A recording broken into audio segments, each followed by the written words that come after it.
quick updates as far as Devin. And JD just told me that it's out, that he's been released. I knew today would be the day. I didn't know the exact time.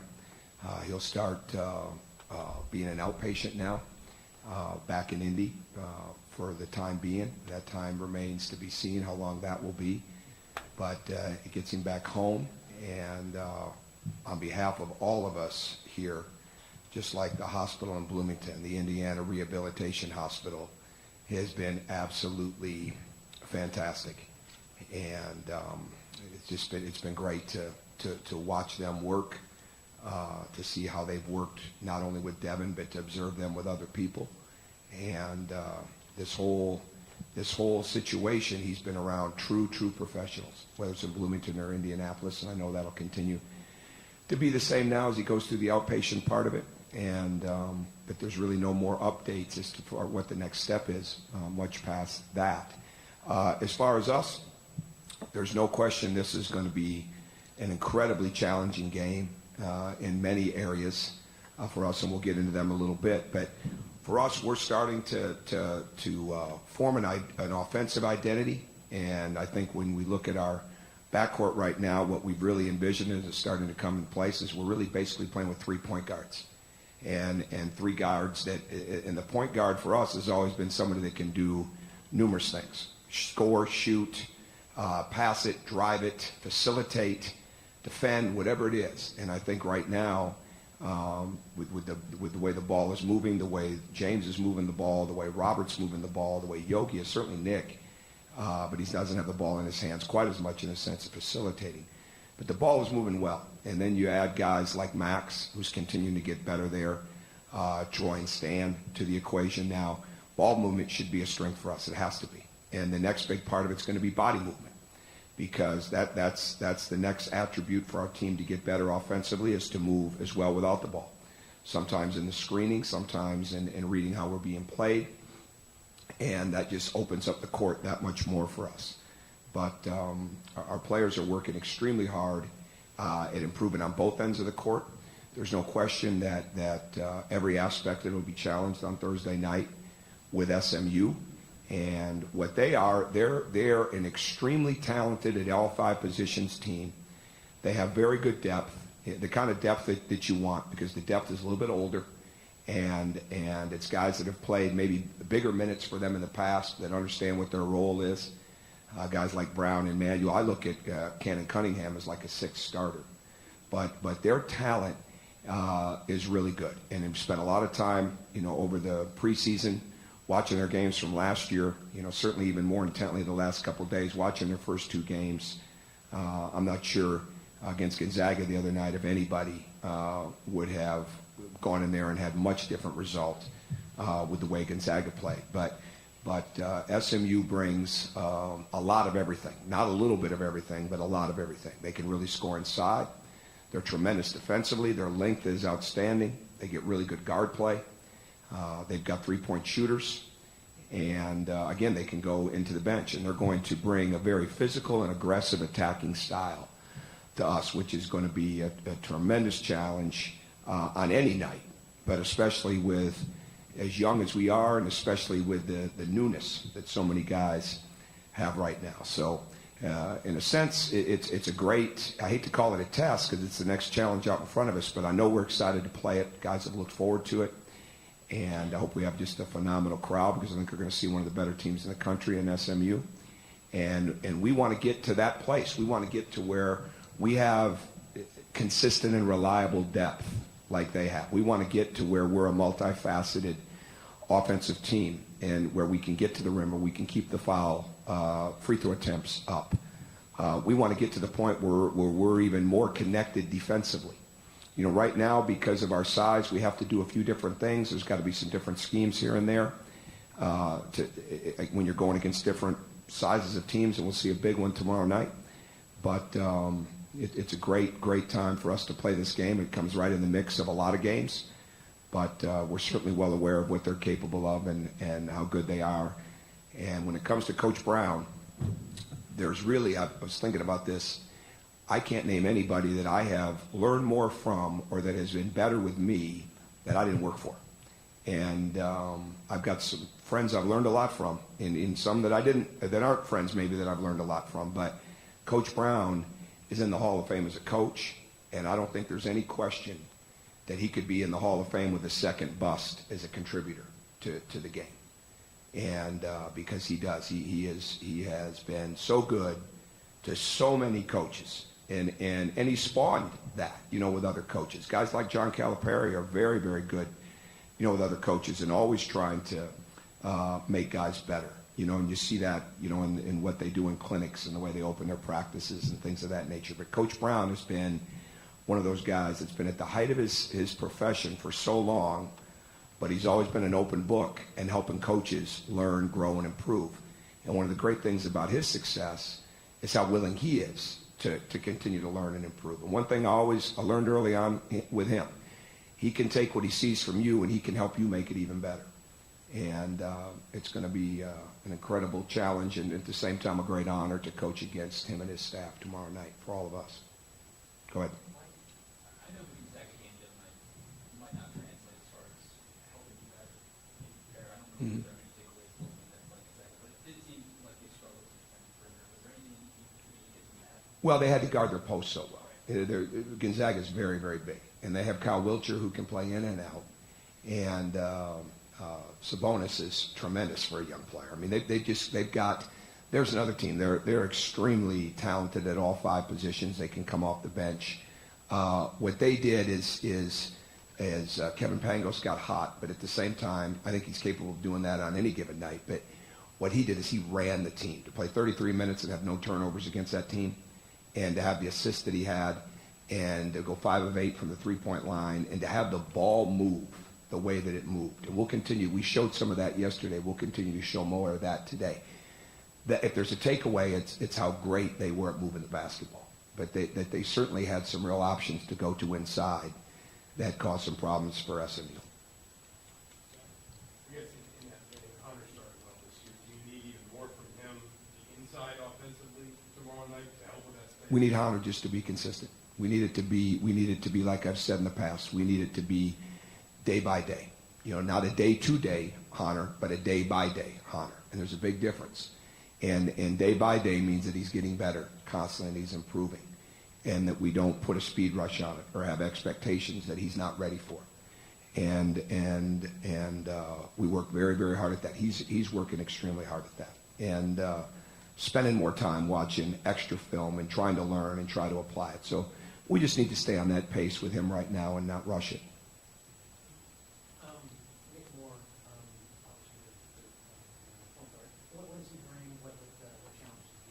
Well, he's fearless. He's got incredible toughness. He can score at the rim. He can score in the pull-up. He can score from deep in three. He makes the easy pass. So he's not one of those guys that's over dribbling and thinking shot first, shot second, pass distant third. I mean, he's taking the basketball play and he's making the basketball play. And I think that's where they've done such a good job with him. And he's got tremendous fearlessness on defense. And we're going to see some tremendous on-ball defenders this season, especially this preseason, when you start to think about Louisville and you start to think about Pittsburgh. But SMU, really, they'll take a backseat to no one when it comes to on-the-ball pressure, and I think Nick leads the way with that. So he's a well-rounded player. He's a veteran. He's a proven winner, and he makes a lot of things happen for that team. Coach, you have 3 guys that are now available. Do you know how you're going to work them in? When you start?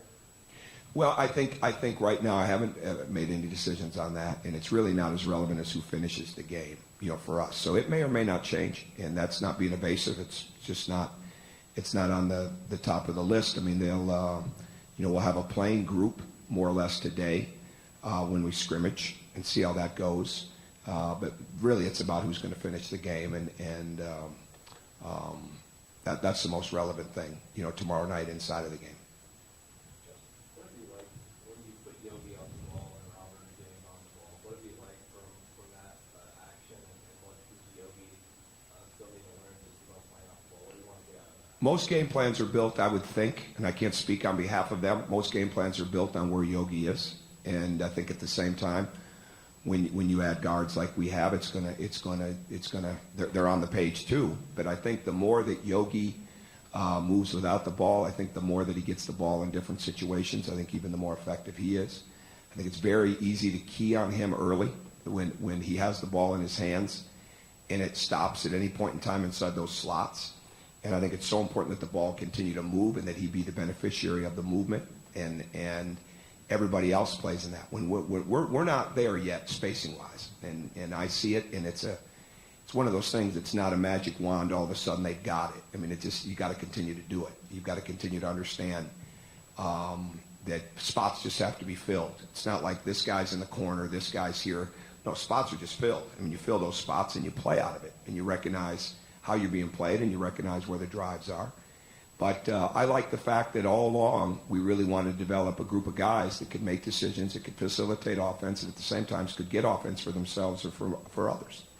And I think that's where we're heading with that group. I don't think we're there yet, but I think that's where we're heading. Well, Yogi obviously can already do that. So the more that the other guys are able to facilitate offense for others, the better they're going to be at being complete guards. How is Trent been doing practice? How behind are they from having this game? Well, they've actually done probably more, especially on game days. And I think Friday we had 2 different individual sessions with those guys. So there's been no wasted days with them. They practice just like everybody else does. And sometimes day before the game is when we go into where they might have played scout team to help us prepare, and that's made our scout team pretty good. But it was never about getting away from playing Indiana basketball. There's times we have to make that reminder, that even though you're doing what the scout team guy might do, you're still trying to make the right play. So that's all part of the maturity process of that. But spending a lot of time in refining their game, spending time with the extra work, even guys that aren't playing a lot of minutes, it's a little harder. We spend a lot of time on fundamental development in a normal course of a practice day. But on game day, when it's a 3-hour time limit, no matter what you do, it's a great time to get those guys that aren't playing a lot of minutes, or guys like Troy, Stan, and Emmett, to get a lot of extra work because obviously they didn't have the game. So, and we've tried to make sure that they're, even though they haven't been visible, that they're a big part of the process in the back, with making points, with taking things from the game that they can apply to their teammates, and then hopefully things that they can apply to themselves. I know they've missed it, and I've seen no lack of work or no anything other than even a more of appreciation for what the game means when you don't have the game to play. And so, but time will tell on that. I mean, time will continue to tell. But they've worked extremely hard, and I have no doubt that inside of that time they've worked to get better. They just don't have the game experience of that. And again, anytime you're bringing somebody back into your team, kind of going back to Mike's question, they have to get with the team. It's not like the team comes back and gets around them. I mean, the team, they have to fit into what we're trying to do, and so that doesn't happen easily. Okay, but it has to happen. So we've got to work through that and see how that all goes, and blend them in. Yeah, I guess sorry, circle back to Hunter just a little bit. How much is it just, I guess, his consistency? Again, I know it's just the start of the season with the exhibitions and the 2 games so far, the way he's played. How much has that maybe accelerated his growth in terms of, you talked about the behind the scenes staying consistent, watching more film, things like that? Well, I think it's all part of it. When you start to have success, you either get complacent with it and think it's going to happen and it goes away, or you get hungry for more. And for him, we just need to keep. We've had a very good process, with him, and we've always felt like we had a pretty good plan for him. But in the past, due to different circumstances or due to who was in front of him, and due to his inconsistencies, it became a 2-day deal. But day by day means that every day there are certain things that you can call upon. And it doesn't necessarily mean you're going to score a lot of points or that every rebound is going to come your way. But that you're going to bring that consistent level of effort, energy, awareness, trying to build simplicity into it. And I think you should go, then your confidence gets up. And it's the old, you can't move on to another role till you master the one that you're in. Well, he's defining his role right now. We don't have a role defined for him per se. But to come out and play with confidence, I thought the other night, one of the things that I take away from this, he's really improving on playing longer stretches, okay? First couple minutes into the game, it was almost like he didn't have his second wind. I was just about ready to take him out. All right, third, fourth, fifth minute, he's going at a much harder pace. And it didn't have anything to do with scoring points, which is usually when guys get their win real quick, when they make a bucket.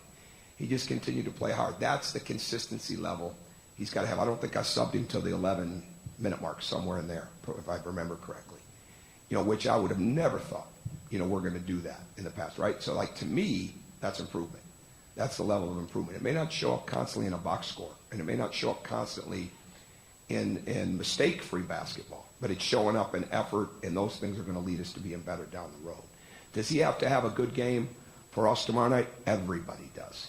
Everybody does. It's not where it's going to be one or two people are going to defend the paint or defend the perimeter. It's got to be, we've got to be really good inside that paint area tomorrow night to keep them from scoring and to keep them from over-penetrating and at the same time get out to their shooters.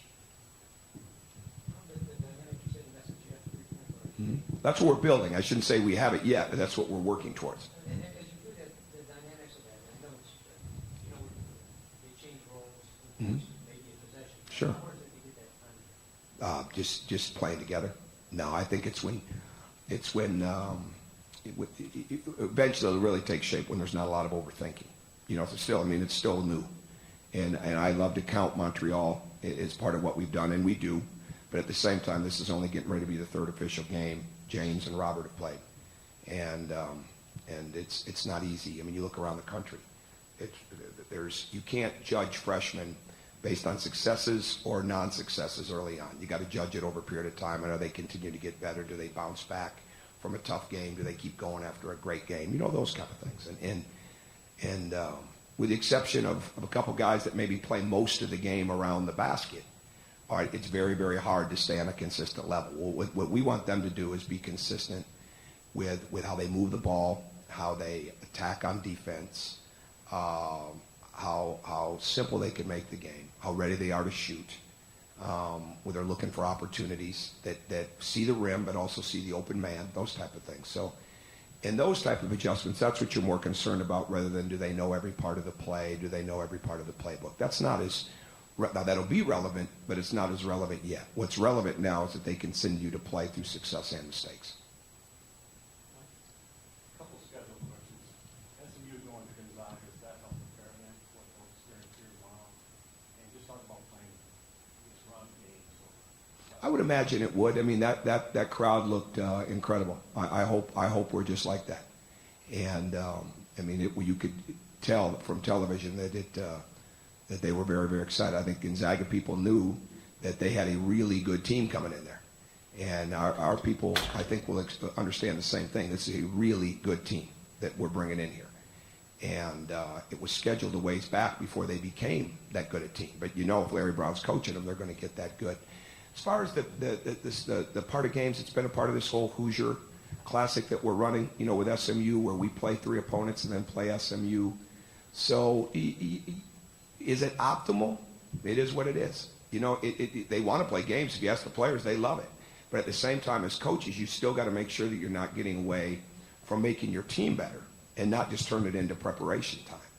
And I thought the best preparation for us yesterday was to watch film and not practice, because it's a team you got to constantly. 2 weeks ago, I wouldn't have thought there's any way we wouldn't have been on the floor yesterday. But I look at the team and I look at how hard they're playing and how many minutes they're playing, and we go over, I shouldn't say 2 weeks ago, but maybe a few weeks before that, you look at it and say, okay, we're going to need 2 days. Well, we got to teach them how to do it off film too. So the point is, you're not going to have real long practices, when you're going through these type of games, but they've got to have really good retention and at the same time play with confidence. And this helps them with that, with the amount of games that we'll have. And there's some coaching and adjusting on the fly, certainly, but at the same time, they're keeping them excited to play and having them understand the value of every game and how every game truly matters is really, really important. And I think every game has been different in the sense of preparation, including this one. And so they get that feel of it too. And we want to learn and improve, and at the same time, we want to win games. But we want to learn and improve on things that are going to help us, through later on in the non-conference and certainly in the conference. Just one quick one about Devin. I know you've always been hesitant not to give too much of a diagnosis, but you have talked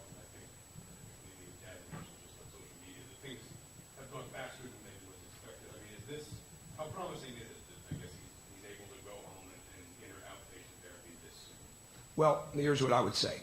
I can't speak on that. I speak to the people when I'm there, but that's not anything that I would go back and share, because it's not my right. It's not my, I shouldn't do that, right? But I want to keep having a baseline on how we can help him best.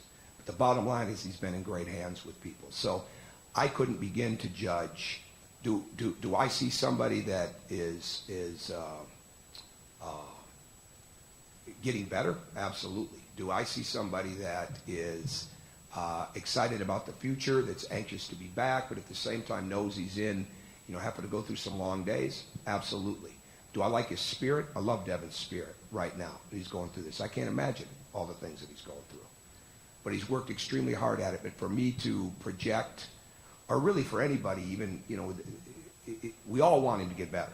I mean, everybody wants him to get better, and getting back here, even if it's once in a while to be around us, that'd be great. But he's still in a long haul, and I think everybody needs to understand that. What that long haul means, I'm not sure the experts know. Okay, so you can't. We're dealing, again, I don't have the definition of it, but we're dealing with a traumatic brain injury. So they know best as to what he needs to do and what it should actually look like. What you or I may see, all right, that may not necessarily be what they see. The fact that he's progressed to the point where he can go home, that's good. That's very good. And that he'll continue to take the next step. So I don't know if there was ever a schedule that could be put in place on that, because everybody's, it's like concussions, and this was obviously worse than that. There's no way to really put any kind of timeline on that. And if the doctors aren't putting a timeline on it, well, then there's no way that we can just continue to support, help, do everything we can do, try to get as much knowledge as we can do to help him, as he moves forward, and be supportive as possible. And that's exactly what we've all tried to do. Okay, thank you.